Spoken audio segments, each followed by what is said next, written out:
Time to play the game! Welcome to my first Mattel toy review. He is the game, the cerebral assassin, the king of kings, Triple H. Man, this figure is awesome, and it's from Basic Series 1 from Mattel. This figure, it's solid, man.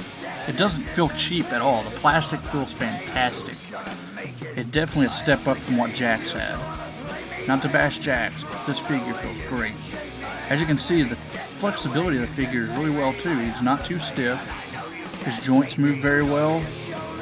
He has a pretty basic amount of articulation, pretty much what the Jax figures had, minus the boot articulation, some wrist articulation. His elbows move.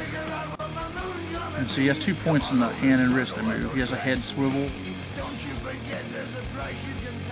All around, so far, this figure is amazing. That's the first figure I picked up from the series. You can see he has designs on the back. Here's a side view of the head scan, another side view. Pretty good likeness to Triple H. There's a back view of the hair.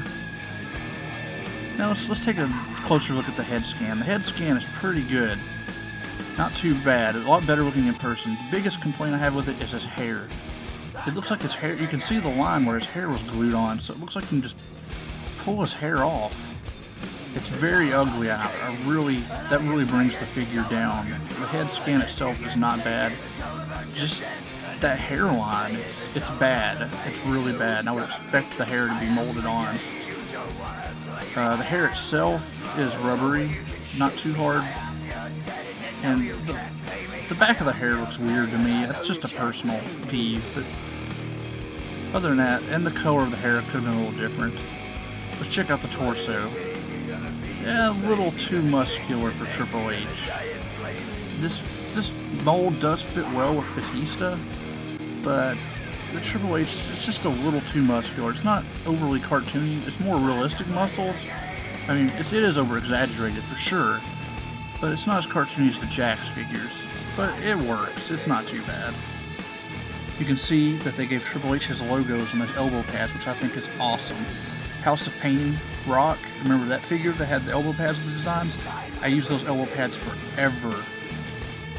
You can see the elbow pads don't really hinder the elbow movement so much. I mean, the hard plastic's a little hard. I'll give them that, but the elbows don't, it doesn't really hurt the elbow movement too much. The fact that they don't slide off is amazing. You can see he has his fingers taped up here, which is really cool. Great attention to detail. The right wrist is taped up. His hand is taped up. Once again, the fingers being taped. Great attention to detail. Mattel, you're on top of it. He has a waist swivel there. See the Tights logo on the front. Let's turn him around. He has the Tights logo on the back. Of course, like I said, the elbow pads. Now, the lower half of him, his legs, I gotta say, I'm not a big fan of the legs. I mean, the legs move fine and everything. They're just a little too muscular.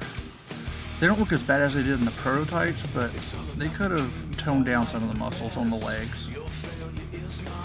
As you can see, his legs move fairly easily. Not too stiff. He does stay standing very well. One problem that I've heard a lot of complaints about, and I had kind of a complaint about, is the knee pads. These big knee pads make the knees hard to bend, and this is about the most range you're going to get out of them. Let me see if I can get you a good look to show you what I'm talking about. You see that? It's not terrible, but the knee pads definitely need to be a softer plastic. That's one thing that Mattel needs to work on. While they don't slide off the knees, the plastic, it's a little hard. I mean, if they just made a softer plastic, it wouldn't be too bad. This boot swivel here, I like this articulation. I don't really know why. I think it's really cool. It kind of separates the boot from the leg, and as you can see, he has the designs on his boots, which is really cool. I'm probably saying cool a lot, but let's check him out in a pose. There's his signature spraying water pose, and that's about as good of a crotch chop as you're going to get. Let's check out Triple H in his pedigree pose. A lot better than Jack's, but still, I'd wait for the Elite if you're looking for something like that. Overall, I give this figure an 8 out of 10. The hair really hurts this figure, but other than that, it's a great figure. So if you're really into wrestling figures or Triple H, you should definitely pick this figure up. If not, wait for the Elite, because it's sure to be better. Tune in next time when I review this guy. John Cena from Basic Series 1. Thanks for watching. In case you forgot or fell off, I'm still hot, knock your shell off. My money stacked fat, plus I can't turn the swell off. The franchise